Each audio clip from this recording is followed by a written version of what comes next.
this is sort of a follow-up of one that we did in May.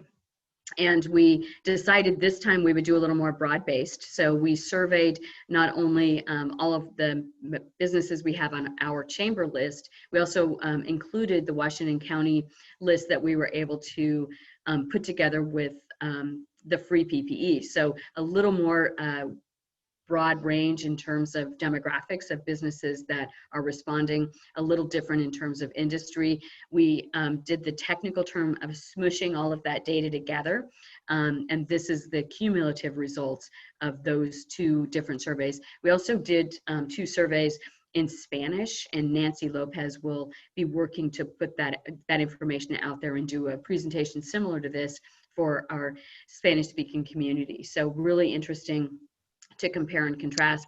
And we kind of also looked at what was going on in May versus what's going on now, and we can talk through those results as well. So without further ado, here we go. So the number of respondents we had was high for us.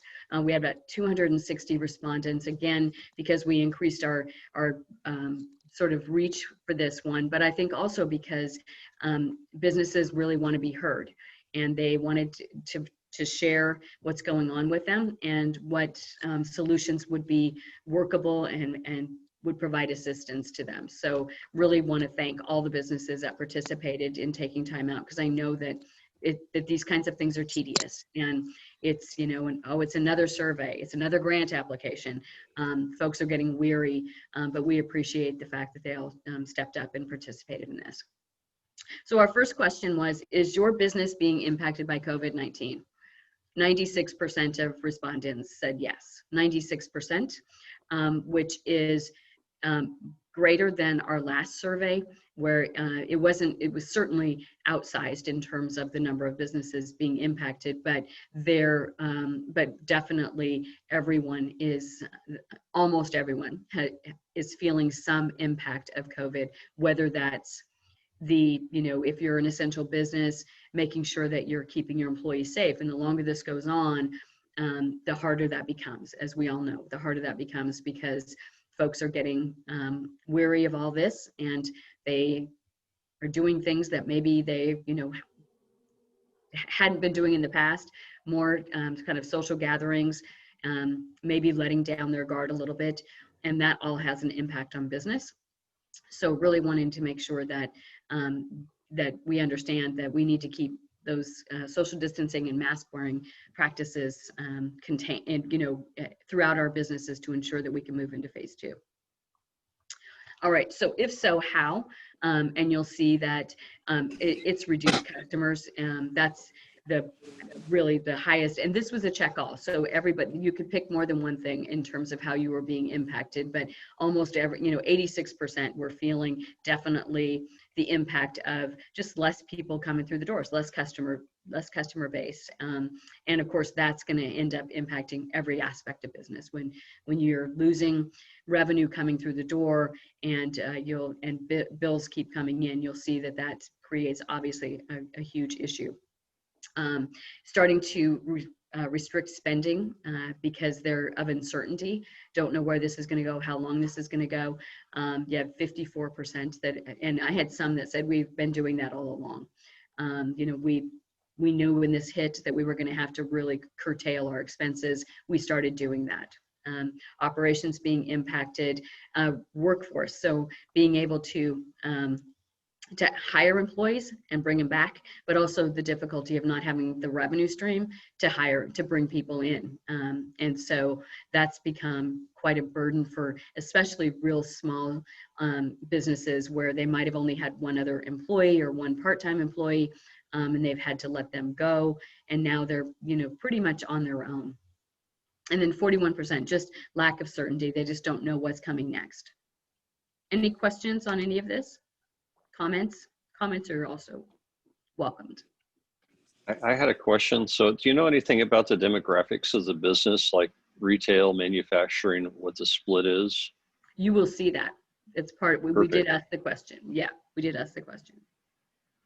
And then I just also wanted to share in these questions, we also ask, any comments or feedback. And so I looked at some of the comments, and I pulled out some that I thought were, poignant and relevant to the conversation. So we've had to take on additional expenses and change our business model in hopes of increasing our sales to keep our employees working. So I also, that's a common theme with the business community is they like to keep their employees working, and it's really important for them. They have, connections, their family, their employees' families. These are really important. And so they're really trying everything that they can to keep their people employed. Our governor's decision to tie 3 counties together before moving to stage or level 2 is hurting our business. So Washington County is not cleared to be in phase 2 at this point. We have not passed the markers that we need to. And so at this point, we need to work on making sure that we can get there. And then the next step is then, once we get there, is advocating for us to be opened up into phase 2. Having trouble finding employees, which is, that's interesting with as many people that are unemployed, still having a challenge with that. Challenge serving clients due to statewide restrictions.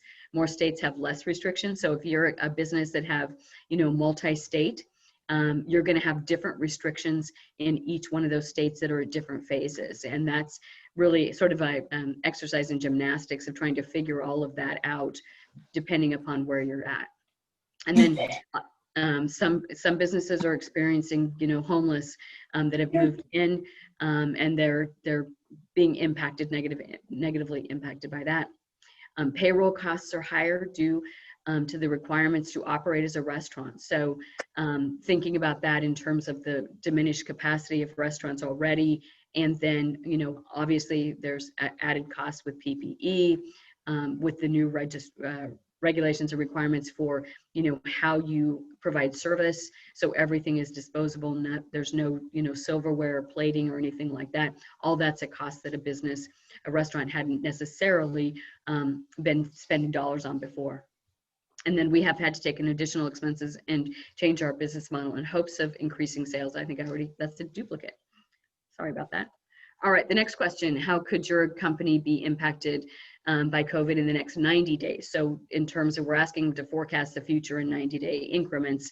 What are you seeing that is starting to become problematic for you? And you'll see operations and sales. It's just, the continued loss of sales due to consumer confidence and being in phase 1 in terms of capacity and the number of people that you can have in your store at any given time. You also see the supply chain and inventory starting to tick up. That's higher than it was in May. Workforce operations, and then you're also, I think this is going to be another area that we're going to be continually challenged, is the lack of childcare options and employees for distance learning.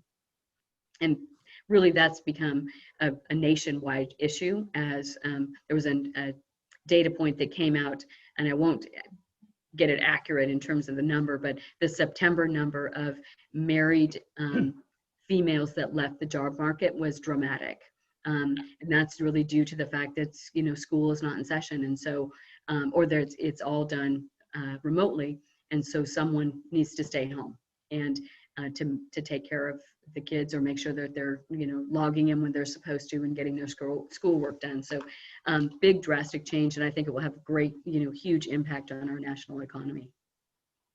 And then comments or feedback. I thought this was, bills, with a greatly reduced ability to pay them. So it's really that, they went on to say that they have had all sorts of additional new expenses, and none of their other expenses had stopped. Somebody's not on mute. There we go. Restaurants will suffer during fall, winter, and spring when outdoor seating is no longer feasible. In case you hadn't noticed, we're not Phoenix, so our winters are rainy and sometimes blustery, and that will be difficult for restaurants, even those that have been able to pivot to, outdoor parklets. How long will those be feasible? What is that going to look like? Once again, sort of the drive to increase capacity the best we can. And then another business just said, I anticipate I'm still going to be closed in 90 days. So And then currently on hold for hiring or adding kids due to COVID restrictions and regulations in childcare. The childcare regulations under COVID are really strict, and I certainly understand, wanting to make sure that we keep everybody safe. So I understand that, but we have to figure this out, right? We have to figure this out. Any questions or comments on any of this so far? I do, Deanna. Yes, Cal.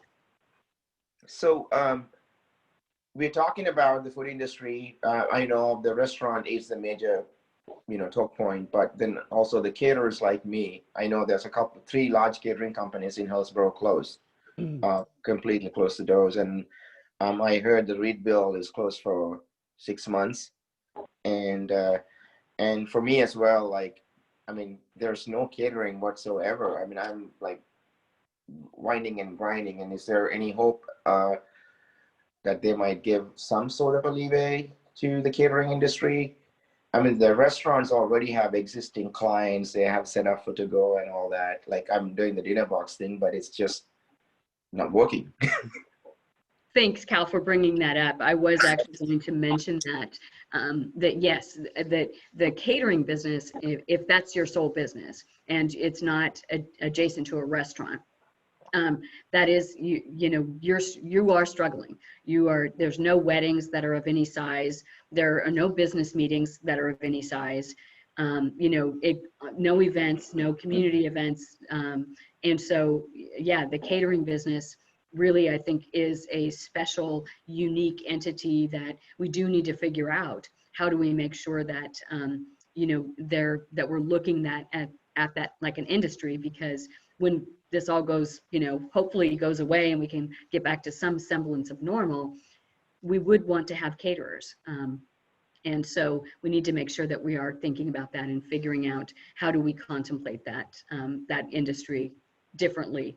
And I'm not sure, I know that there's a federal legislation that has moved forward by independent restaurant owners asking for special assistance. I'm not sure if caterers are included in that or not, Cal, but I can check on that. Thank you. You bet. So the type of business, Ron was asking about that. Service was the highest response rate. The second highest was childcare facilities, which helps us because it really does help us figure out where the childcare industry is going, how can we assist. It's been a dramatic hit for the childcare industry, is trying to figure out how do they accommodate the capacity issues. And of course the service industry, we talking retail, all of those different types of service, professional services that have been impacted by the additional rigor of PPE and then consumer confidence as well. Any questions about the type of business? All right, we're flying through this. Okay, then we asked the question about the number of employees you had in February. Most of these, the respondents were primarily small businesses, 1 to 5 employees, but you'll see that there's a nice range. We had a couple of respondents that were 250, larger businesses, 21 to 50 as well, and 6 to 20. So it was a broad range of folks that responded, but primarily small business. That's Dara. Is that Dara? Okay, thank you. All right, somebody else too. All right, any questions about that?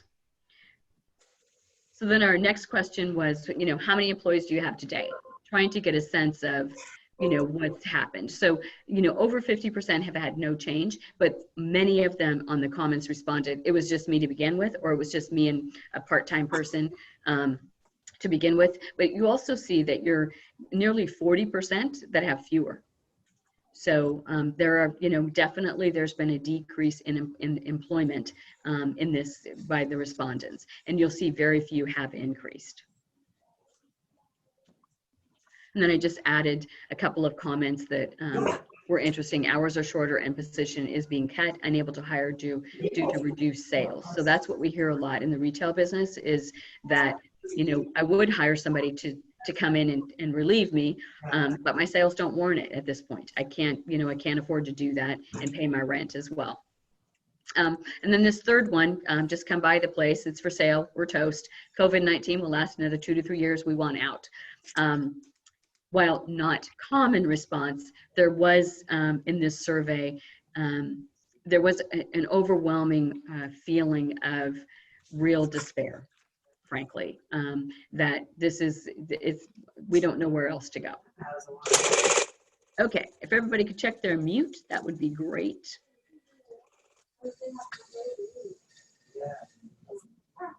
There's chats coming in. Daraja Fields. It's Daraja Fields. All righty. I love it when people call people out. Okay, folks, any questions on that or any comments just around what you're seeing in the industry? Deanna, there was a question from Beach. There was a question from, sorry, I cannot see the whole screen. So Hey, Deanna, this is Beach. Sorry. I hope you're doing well. My question was, did you see a trend in the businesses that had an increase in employees by any chance? Like, for example, businesses that were focused in a certain sector? I didn't look at that. My guess, and it's purely just a guess, are most of the essential businesses that are still hiring because they have, had no closures. They've been, working. But I think, I have I think there are a couple of essential businesses on our call. So I'm going to just put Keith on the spot and ask him if he's hiring at Baker Rock. Yes, Deanna, we are hiring at Baker Rock. We probably have anywhere between 12 to 18 positions open. Because we are an essential business, it doesn't mean that, it's interesting. I was just looking at September financials, for example, and we've seen significant decline and a steady decline in our business model, but we are still hiring and still short on people, but we were considerably short before this started. So, yes, we are being impacted. There is no doubt we are being impacted as well. Although as an essential business, we've been more fortunate than a lot, and been able to continue operations. Thank you for that. Thanks, Keith. I can maybe. Sorry. No, go ahead. This is Counselor Alcare. I got here a little bit late. I'm just Glad to curious, have you. Deanna, which businesses are surviving compared to those that are not? I'm just gonna guess that we're talking about restaurants, coffee, I don't know, small businesses that are not connected to like Starbucks or something. Bowling alleys. Bowling alleys and movie theaters, they're still not opened. And, we're 7 months into this. And I know that bowling alleys have had a strong advocacy wave in trying to get opened. But those, I'm not really sure if I can answer your question exactly, just it's more gut feeling. Counselor, it's really, you're right. It's restaurants, bars, any one of those businesses that have had to decrease capacity. But I also think that, any one of your, like, let's use a hair salon, for example. And I'll just use my stylist, and his business is down at least 30%, and he has a loyal following. And he frankly was shocked by that. He thought the loyal following, but there are customers that are like, and he's called them and said, here are all the things I'm doing for safety. And they're like, great, thank you. Not like, I'm coming in. It's kind of like, thanks for letting me know. Talk soon. So consumer confidence is really a drag on, I think, all of any business that, counts on customers through the door, and that, personal services, massage therapists, those where there's a high cost for PPE as well. So all of those things are added on to a diminishing consumer base. So huge pressure. And you may have this information later in your presentation, and I can wait, but I'm just curious of how many of those businesses that are surviving that got grants from the city? You will see that. Okay. Spoiler alert, I'm not telling you until we get there. It's fine, thank you. I'm not that interesting, and so I have to hold stuff out to keep people on the call. All right. I think if you go back then a couple of slides back, might answer the councilwoman's question regarding what service, what industries were impacted the most. I think it's about 2 slides back. Yeah, it'd be nice if my PowerPoint actually was responding. Oh, there we go. Always makes me nervous. Yeah, there it is. This one? I think so. Yes. These are the industries that responded, and these are the how they were being impacted, how they felt that they were being impacted by it. Does that explain it? Yeah, and not that this is going to happen, I'm just going to ask an opinion, but because people have to stay home, then would it be beneficial for people to get some kind of childcare I'm sorry, support? And I don't know what that would look like. I'm asking if, based on, we're looking at childcare, right, for people who are working and need to have childcare for their kids, and having to make difficult choices about leaving their job to do that. So, and I don't know if this is going to happen, but this is just my crazy idea. So would it be beneficial if people could get some support with childcare costs? Yes, I mean, it's obviously it's more expensive. They've had to increase their costs. I think that there are no crazy ideas in the pandemic, right? Everything I think should be on the table. I'm not sure if that could be a state, county. You know, I do know that that Washington County did have a grant for childcare providers, specifically for childcare providers. I want to say it was $5 million. I know we've got a couple of our BRC consultants, Bart and Nancy, on this call. So if I got that number wrong, please correct me. And you'll notice that, you know, probably 12%, 13% of the respondents had received the Washington County grant for childcare providers. And then you'll also see under the local city grant for incorporated areas of Washington County, because this was a broader survey that wasn't just about Hillsboro. We smushed in the numbers for all of the local jurisdictions that stood up grant programs out that were inside the incorporated area. And then you'll also see that that Washington County led a grant for the unincorporated areas. And I believe on November 3rd or 2nd, they're going to let another 4th tranche of grant money out. But that's a conversation, Counselor, that we should have about, is there, you know, some sort of a child care support for families or for businesses? I don't know how that would work.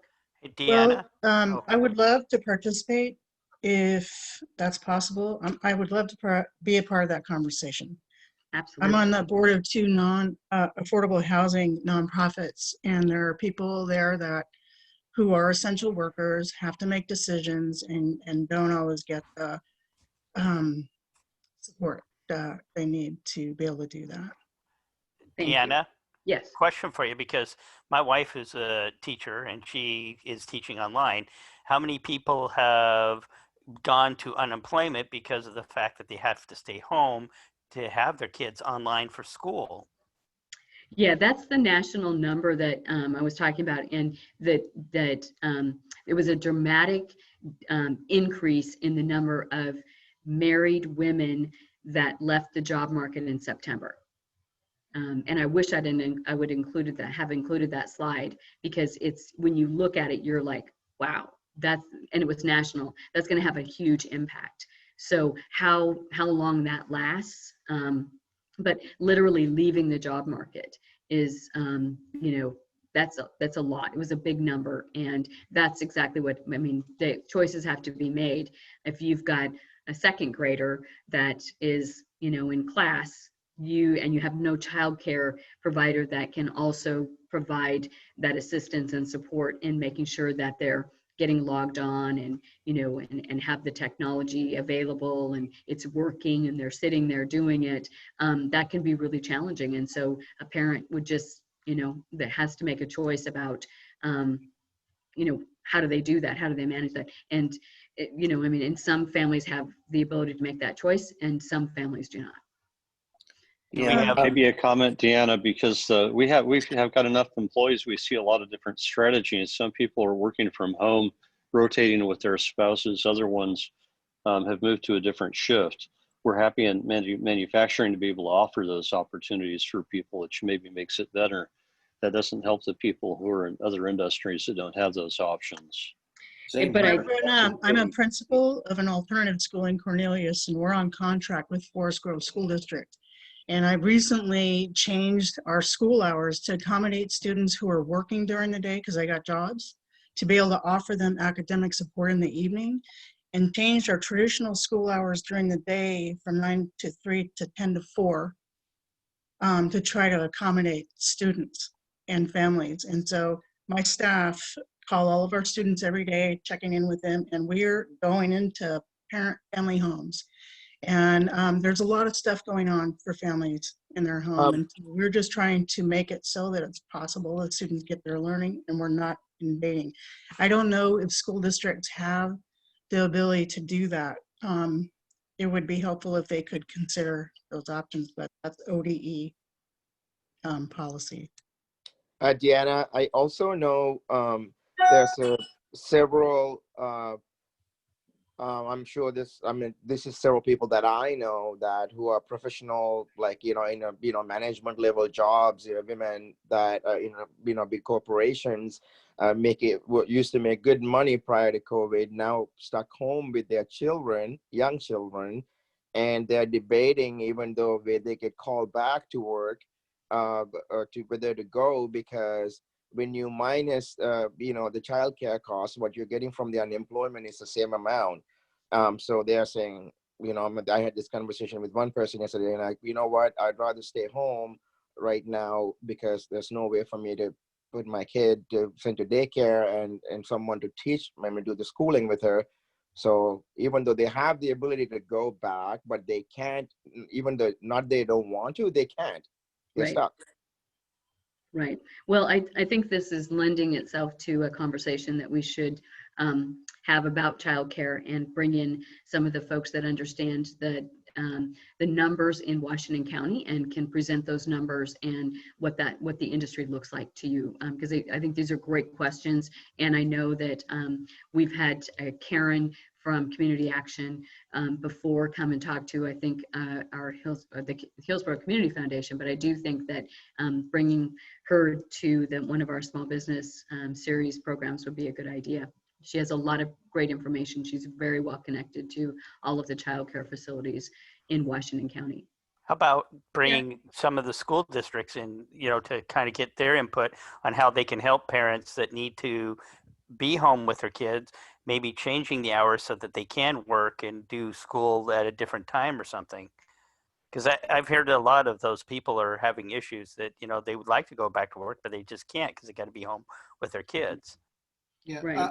I have to agree with Kevin on this. I attended few meetings with the schools around us, and it's, for some reason, that's what I felt, that they're quite distant from trying to solve the problem. It's like, that's what we have now, deal with it.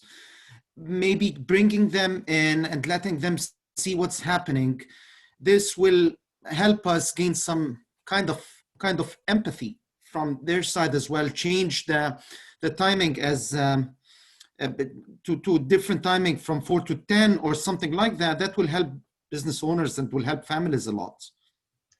Thanks for that, David. Yes, we can certainly bring in, I'm sure Mike Scott or Travis Ryman would be happy to join one of our programs and talk with us about what they're seeing and experiencing, and then, have a conversation around, the impact to business and how we think that, there might be some options and what could potentially be considered around that.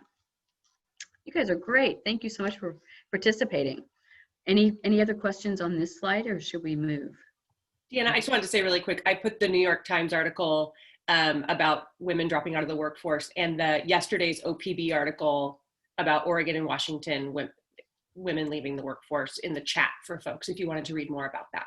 Very interesting. Thank you for doing that, Elizabeth. I appreciate that.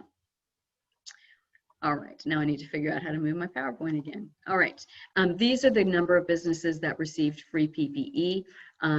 And Councillor Clara, I wanted to let you know that if you're going into homes, if you need PPE, I know that the Business Recovery Center yesterday donated 7,000 KN95 masks to the Hillsboro School District because they're going into homes with students with special needs.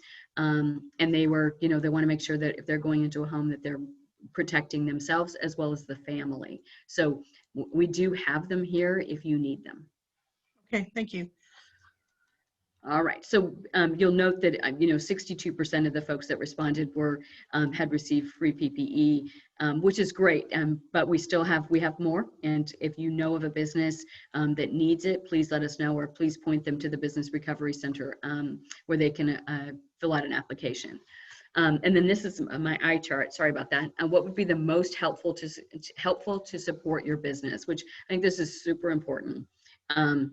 And it's, obviously getting into phase 2, increasing capacity is the most important thing.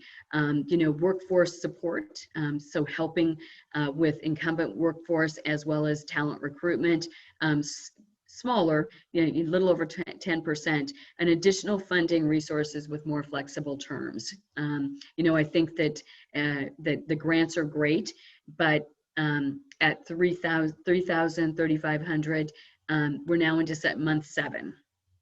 So if a $3,000 is your rent payment, your lease payment for your, that's great, but it moves, you're just moving the ball down the field here. And so I think that there's, really some concern about how long we're going to languish in phase 1 and what that's going to mean to our businesses that are kind of hanging on, by their fingernails here. So, and I think this comes back to a conversation around, what can you do to help? Wear a mask, wear a mask when all the time when you're out in public, and make sure that you're not, in crowds or in social settings where you're not following that behavior and then bringing that back to your business. So these things are just really important, and I know there's lots of noise around it, but this is the one thing that I feel like I can have control over, in a sort of a midst of not having a lot of control over a bunch of other stuff. Any comments on this? Any surprises? Yeah, I would just say, up until now, it's been a lot about what can I do as a business owner? What can I do? What can I reach out? Where's the help? And now we've been in this so long, I would say, I think our local state representation needs to hear people's stories, because we really are tied as business owners. We can't move forward until we go to phase 2, and there's nothing that we can do individually. So I think it would help if people reached out to their state legislator or even the governor's office and told your story that, look, I'm doing everything possible. I understand it's a pandemic, but if you're a business owner in Forest Grove, how does what's going on in downtown Portland or East Multnomah County affect you? So I think it would be beneficial. Is it going to do anything? I don't know, but I think the more the legislators keep hearing the story of these businesses that are struggling because we can't move to phase 2, that could produce a groundswell. And then, like you said, do what you can, wear your mask, do what you can to try and stop this pandemic. So that's just my 2 cents. Right, I totally agree with that, and I think that we've got to get to the point where we can, at least advocate for going into phase 2, but that means we need to pass all the markers, which like I mentioned, getting someone from Washington County EOC to come and talk to us and say, let's walk through those markers and let's figure out where we're at with those markers. And are we moving forward or are we moving backward on any of them? Get informed to see, if we're, approximately 2 months out from, our thresholds, then we need to get ready, right? To start advocating to be decoupled from the other counties and standing on our own. We need to start that process. But I think it's a hard process to advocate for when we haven't done to the point of where we can get there by ourselves. So Deanna, yep. also, like, I have written to the governor's office, and I mean, they should know all these problems, what businesses are going through. I mean, it's impossible anyone not to think that businesses are struggling, things are not going well. But the problem is a lack of support from the state is unreal. I mean, I know we're doing so well, like Washington County, City of Hillsboro, we're doing everything. And like, the state of Oregon, I haven't seen anything except the conditions. You can do this, you can do that, but then nothing to support the small businesses. So I think that is it the city of Hillsboro, and I'm going to turn to Bart and Nancy, that it has a $350,000 grant that they're running through MISO. Is that opened up yet? And what do you know any of the parameters around that? This is Counselor Alcare. I know that there should be a grant cycle in November. Right. Coming up. I think, yeah. And that's a state grant though, isn't it? Business Oregon, is that, am I right? In November. I'll have to check with Robbie on that. Okay. There's I was gonna open at the city, and there will be a grant at the county open on November the 2nd. Can barely hear you, Bart. Sorry. There will be grants. There are grants open in Hillsboro now, and there will be grants available at the county level, countywide, on November the 2nd. And the one that's in Hillsboro, is that like a State of Oregon, Business Oregon grant? Deanna, go ahead, Bart.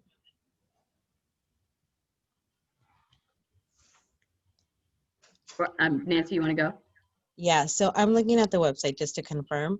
The application will be accepted from Tuesday, October 20th at 8 a.m. to Monday, October 26th. And that is a grant from the State of Oregon's Economic Development Agency. That's the Business Oregon. And the amounts are going to be from $2,500 to $25,000. And they plan to award the recipients the first week of November 9th. That's what we have on site. And do you know what any of the parameters around it? Like if you've got money. money? Yeah, it's a little extensive, but I will put the link in the chat so that people can access that. You're a rock star. Make it easier for people. Thanks, you guys. Appreciate that. I just noticed I've got like text up here that flew up here for some reason. I don't know why. These are the comments and feedback that I again thought were pertinent. And I'll just remind you that the question, and actually remind me what the question was. If I can. Why must not work? Deanna, is there a way you like you always do, you can send it out, that link?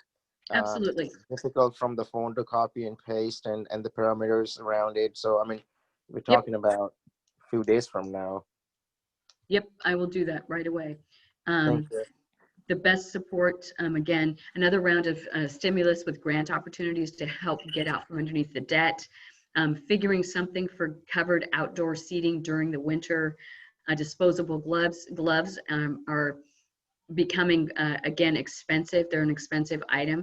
I know you can get them, but, and I know people say, you know, PPE, people that, you know, it's not as scarce as it was, you can get access to it. I'm like, if we can, you know, reduce an expense for a business, we should be doing that. And we want businesses to know that that we want to help, and so take advantage of that. So if anything that we can take off the cost of doing business, we want to do that. Grant money to help with rent and mortgage. You know, usually the grants don't come with any strings about where you have to spend the money. So usually it's, you know, you can, if you need to spend it on rent, then you should spend it on rent. There's no specific grant that's just for that specific, for a specific part of your operations.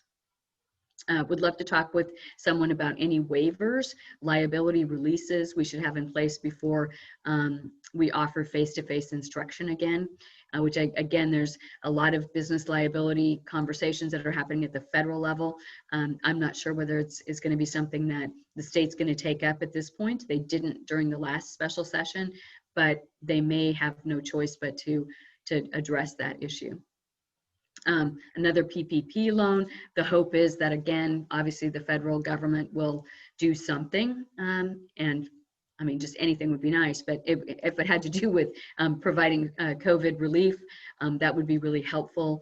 And I think hopefully that they would look at any additional package that they put together with the discerning eye of what they did great last time and what didn't go so great, so that we can learn from, you know, our mistakes, and that we come out with a better package, and one that has more rails around it and more limitations, so that the dollars get out to the folks that really need it.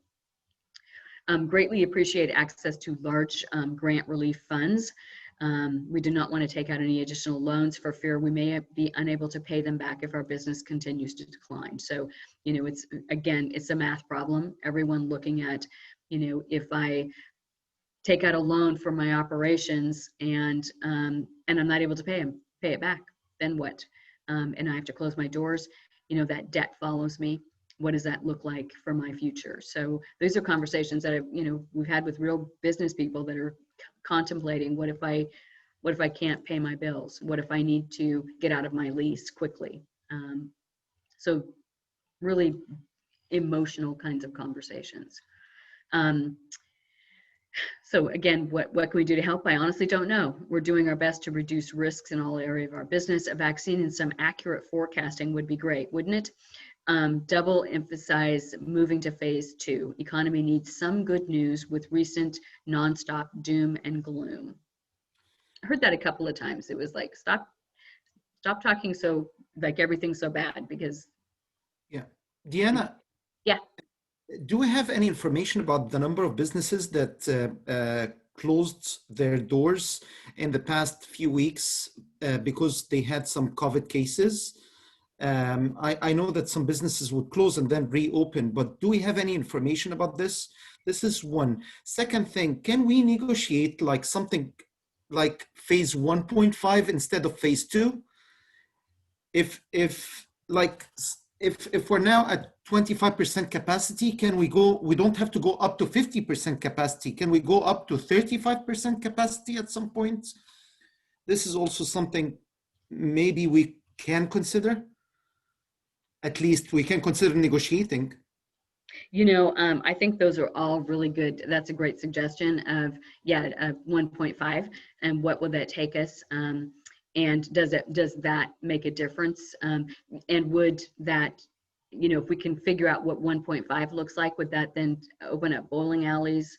You know, I don't know, but I think that's a conversation to have, to negotiate and see if there's a way. My guess would be, just in what I've seen, that this governor is really focused on safety and health, and I appreciate that. And so those, I'm not sure whether those are negotiable. Like I said, there's been a really strong advocacy effort to open up bowling alleys, and no movement at all, none. But the number of businesses closed due to an outbreak, that is tracked by Washington County, and on the COVID resource page of the state of Oregon, they do list when a business has an outbreak and how many of their employees are impacted by that. I don't have it right with me, but that's definitely a resource that we can send when we send out this PowerPoint to you. Hey, Deanna. Yes. Just going back, this governor's concern of safety and health, it's just a great thing, but safety and health doesn't mean just COVID. Safety and health, you go into other health problems like mental health, like you're not being able to provide for your family. You know, I know a lot of people are in the boat, not being able to pay your day-to-day bill as a business owner. That, you know, you just, business is not just your life. You have a lot of other things in your life, and now you can do nothing, not just because you can't pay the business mortgage or whatever you have, and you can't pay your home mortgage. I mean, then that creates, you know, a lot of person who has high blood pressure and anxiety, and then go into depression. So there's a lot involved. So like, I mean, we need to think, I don't know what that looks like right now, but I'm just hypothetically talking that we need to look beyond just the COVID safety and health, then other stuff that what families and the businesses go through. Got it. Yeah, I appreciate that, Cal. Yeah, there's a lot of stress that businesses are feeling and everyone is feeling, which then is moved down to, family life and all, everything. It's a huge pressure. All right, this was, I think it's our final, there's a couple more slides left. Other feedback you want us to know, which I thought this is the free form, right? Where if there's question we haven't asked you or somewhere where you can ask for some specific help that we haven't touched on. So the grants and loans have way too many restrictions. It is forcing us to spend in ways we don't believe is conducive to adapting to our new environment. The rules are set into this idea of operating as close to pre-pandemic operations as possible, but we cannot operate that way or even pretend to operate that way. We need to evolve into a new way of business, but the rules are set for the old atmosphere, an atmosphere that we will not get back to anytime soon or maybe ever. That was an interesting comment. And I believe, if I'm not mistaken, that this was a coffee shop.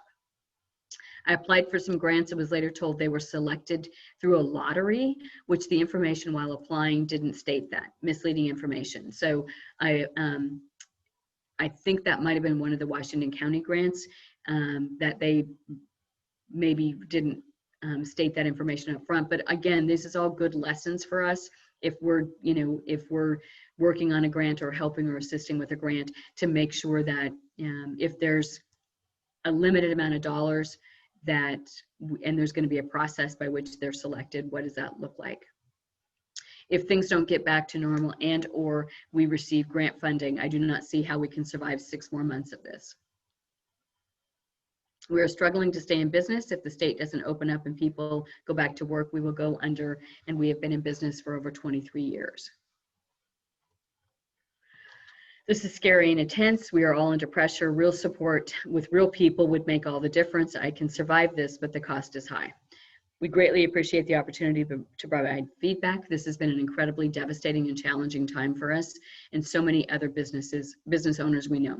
Many of us have felt left behind due to not having access to government bailouts, not being eligible for unemployment, and being forced to follow guidelines that are continuing to have a negative effect on our business. It seems the largest barrier of increasing our customer base and having past clientele return is the ongoing fear of the unknowns with COVID-19 and the desire to not have their children wear masks at all. Sadly, there is really little that we can do to relieve this specific fear barrier and lack of desire to make their children wear masks. Thank you for all the support that you're providing the business owners and the community. And that is it, folks. So now it's time for me to stop sharing this and to see if there's other areas or things you want to comment about, provide feedback, have a dialogue around. One of the things is getting this information out to our community is critical, I think.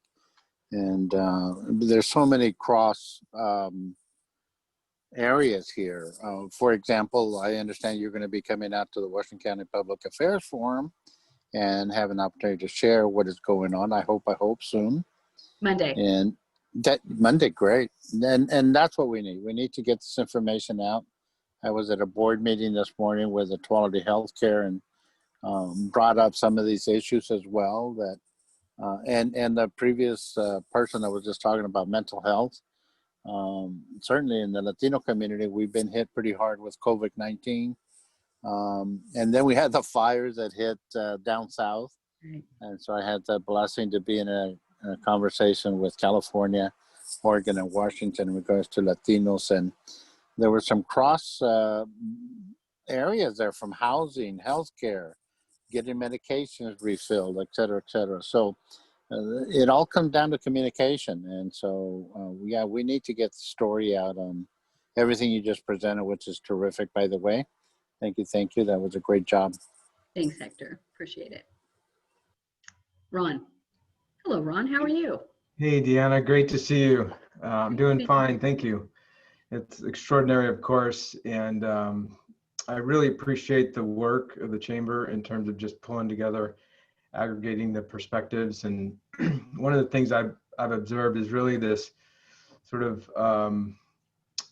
forgetting of the basic equation in business, which is revenue over expense, right? We need to keep that present. And there's, I threw in chat a number of the resources for other grants and technical support and such, but it feels like there's the missing of the point to be successful in business. We have to keep that revenue over expense in front of people. And the $3,000 grant, like you said, very, very astutely, maybe pay for rent, you know, maybe maintenance on your vehicles, but that sustainable method going forward is kind of what I'm seeing missing. And I'm not seeing a lot of programmatic kind of systemic, how are we going to transition through here, recognizing that is met? Are you seeing anything out there that's really intentionally focusing on the profitability of the firms and not just the Band-Aid with a sucking chest wound going on? I think it's all, you know, sort of in front, what's right in front of you, not, I mean, I think that at some point in time, we've, you know, especially organizations like ours, we have to pivot to that, you know, recovery mode, and make sure that, you know, we're doing things that, yeah, we'll make sure that our businesses are sustainable into the future and not just into the next month. And right now we're kind of, that's it. What do you need for next month? What do you need for next week? And you know, I mean, profitability is like a joke, quite frankly. You know, they're not profitable. They're not even, I mean, to them, it's just, can I keep the water line, you know, right here? And that's all I want to do is keep the water line right here. But you're absolutely right. I mean, there's, and like I said, you know, it's a math problem for like a restaurant, right? I've got X amount of seats. I've got you know, I've got X amount of dollars in labor, X amount of dollars in rent, and how many people do I have to serve in a day to make all that pay off? Where I can maybe break even. Break even would be maybe a pipe dream for some. But where, you know, I'm not having to float it. And I talked to somebody the other day that said they haven't taken a paycheck from their business in the entire 7 months. They're not, you know, and so that's not profitable. And that's impacting, you know, not only them, but it's also impacting their family as well. So yeah, this is not the most uplifting presentation we've given, frankly. And I'd love to tell you it's better than it was in May. It's not, it's worse. It's worse. The weariness of people just trying to keep above that water line. You know, I mean, it's really paddling under where nobody sees, and it's hard work. Well, thank you for your work. I get to see lots of different organizations like the Hillsboro Chamber in different ways, and you guys are doing great. So please keep it up. We need you. High praise. Thank you, Ron. I appreciate that. Deanna, I have a question. Are you looking into the future and considering how businesses may have to further adapt and change because of COVID? You know, it's interesting, not to be political but we've you know, taken a position on the Metro Transportation Wage Tax, and we're opposing that. And it's actually for that very reason, is that this was a plan that was conceived 2 years ago. I don't think we have a clue if, you know, if businesses are going to keep their employees, you know, and allow them to work remotely, you know, for the next 6 months. Will it be a permanent change? Will it be 50%? I don't think we know. And so it's, you know, crystal ball, real cloudy these days. And it's, you know, I think that this going month to month is about all we can do. And then, you know, we kind of learn a lesson by the past month. Oh yeah, we're here, right? You know, listening to the national news that shows all the maps, right? And how many states are going in the wrong direction, how many states are holding their own. I mean, there's some lessons to be learned there with opening wide open. You know, what we don't want to do is, you know, get to that phase 2 and figure out that was a mistake and we're not ready and get drugged back into stay home, stay safe. That's a death nail. So it's this tenuous, you know, how do you make sure that you can move forward, but also not have to get drug all the way back, which is my fear. It's a real fear. Deanna, I also want to thank you and the chamber, Dara, and all of you, as a member, that amount of work, and that the gentleman brought out the communication.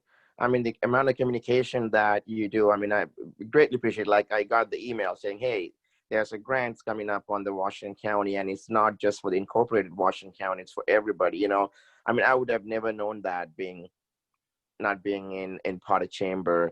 And I seriously, I want to thank you for the work you do. I don't think some of those who are not involved all the time with the chamber that do see that communication, but it does really help. And thank you, and keep up the good work, and I'll support with whatever I can. Thank you. I appreciate that. And if I didn't have 2 staff members on the call, I'd take all the credit. But it's simply not true. I have a phenomenal team that, works really, really hard. And, Jen Little, who's our communications brand manager, has really just done outstanding work at, getting in communication with you every single day, making sure if there's information. And the one thing that she prides herself on is that it's the right information. It's not, there's a lot of stuff that goes and flies around out there, and you're not going to see that. She takes real great efforts to make sure that what information you get is accurate. It's honest, it's right news. And so I appreciate that. And she does, my entire team has worked really, really hard, but I know everybody else is too. Yeah, no, when I say thank you, it means thank you for the chamber. That includes everybody, not just you, Deanna. Like I said, there's no way. But we appreciate the support that we've received from the business community that have allowed us, to continue our operation and to be able to pivot and help. And, sentimentally, this is our 125th anniversary this year. And, I probably can think of 150,000 things I would rather be doing than this. However, when you think about why a Chamber of Commerce gets started, it's to help a small business and the economy of your local, your local community. So we're kind of center stage back to what we started 125 years ago, to help small business. And we're being called upon to do that. And I just, thank you for allowing us the opportunity to do it. And I'm really so pleased that our team has done such a great job of that pivot. Brad Smith, you waving at me, or you want to talk? I'm hungry. Could you get this over with? No, I just wanted to say, we did this small business solution series, and then we kind of ran out of topics and/or summer where people were not traveling, but actually maybe going outside the 100-foot diameter of their house. But if you guys have something that you would like to hear about, or we could get an expert to, send an email, not to me, to Deanna, please. And we can try and find somebody.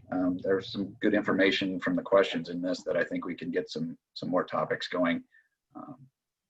Right. Thank you for that, Brad. 10 cents. Yeah, the SBEC, Small Business Entrepreneurial Council, chaired by Brad Smith, also includes Elizabeth Case. I don't know whether there are any other members of our SBEC on this call. Matt's here. Pardon me, Matt. Of course, Matt. There you are. Sorry. But they meet every other week, but they were meeting every week and programming 3 programs a week. And that was rigorous and like Brad said, eventually after PPP questions got answered and those kinds of things, we kind of slowed down the pace a bit to give people a chance to breathe. But I'm anticipating as we move into the winter that, and we get another, potentially, hopefully, federal funding, what that looks like, we're going to, have to, turn these programs up again to provide as much information as we can for you. But any ideas on topics, always helpful. Deanna? Yes. I know that, even with all this bad news and all the devastation financially for lots of people, I still believe there are hundreds of businesses out there that really want to try and help, and it's finding the right connection and how to do that.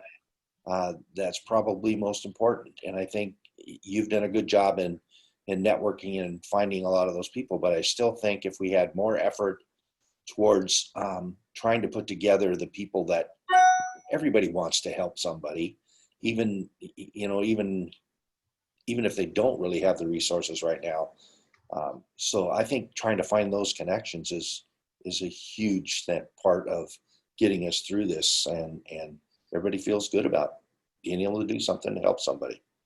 So I think we need to watch for those opportunities and Excellent. keep our ears open for that opportunity.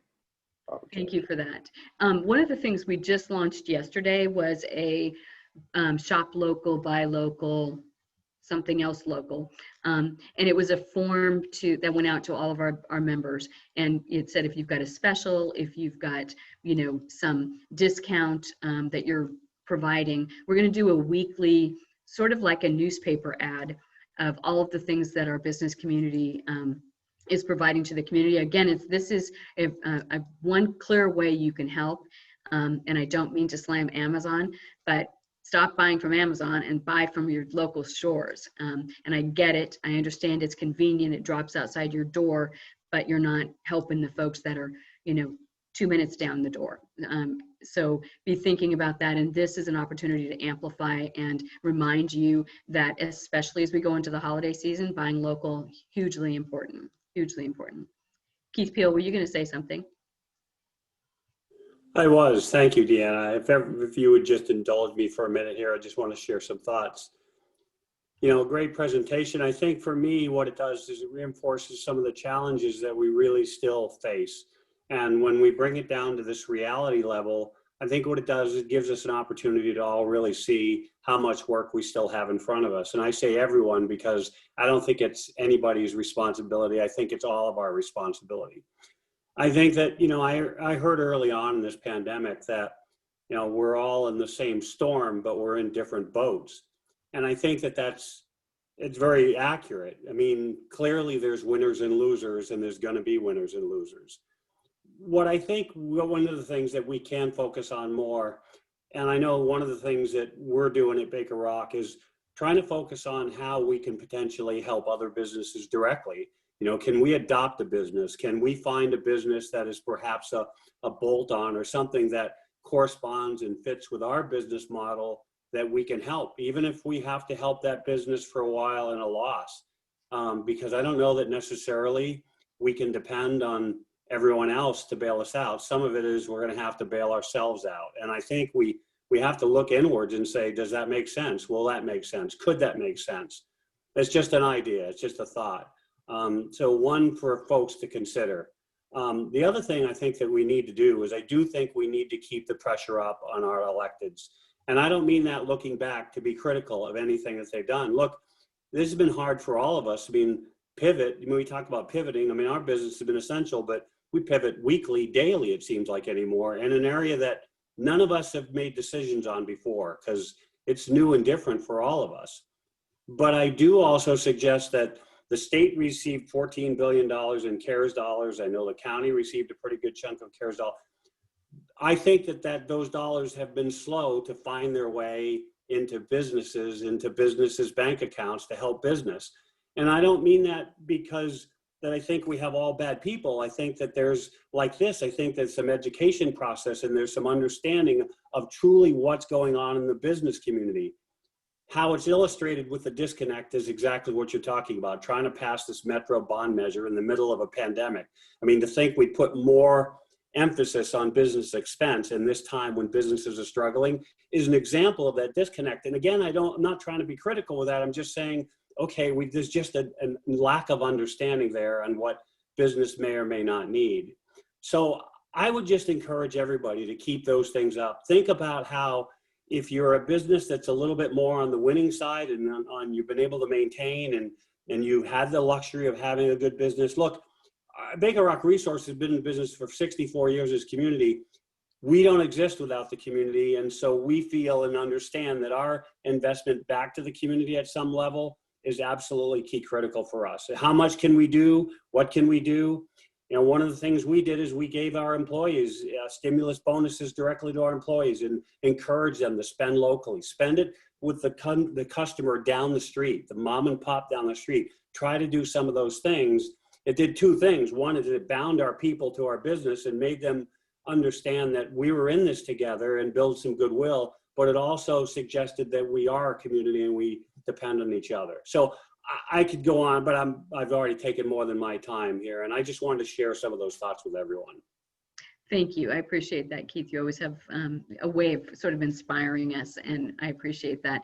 I know we're running long. I do have one little other piece of that I want to thank our electeds that are on with us today, Councillor Beach Pace, and I think Councillor Claire has had to sign off, but really appreciate the fact that this is important to you and it's a priority for you to take your time to help walk through these survey results and get a better sense of what's happening in the business community. There is one area that we haven't talked about that we're working on as an organization, and that's our property owners, and both residential and commercial, but really talking about how do we put a different face on our property owners, because as you might know, the rent moratorium has been extended for residential through December, but for commercial it ended September 30th.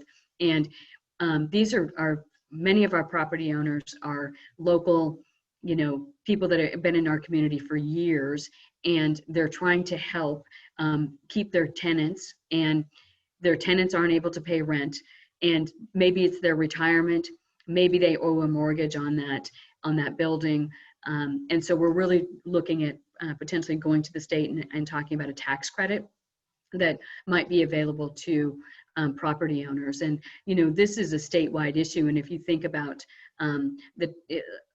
a town like Hermiston, right? If you walk down the streets, who do you think owns those buildings? Those are people that live in that community, and they want to help their tenants be successful as well, and they want to keep their tenants. So that there's two sides to that conversation, but just know that that's, I think, important work that we're doing, that we need to have some solution around that. Otherwise, you're not looking at both sides of the ledger. And that's what I think sometimes our legislators all in, wanting to do the right thing. But if they don't understand that business, it's hard for them to know, what's happening from a property owner perspective. So did I cover that adequately, Mr. Smith? Excellent. All right.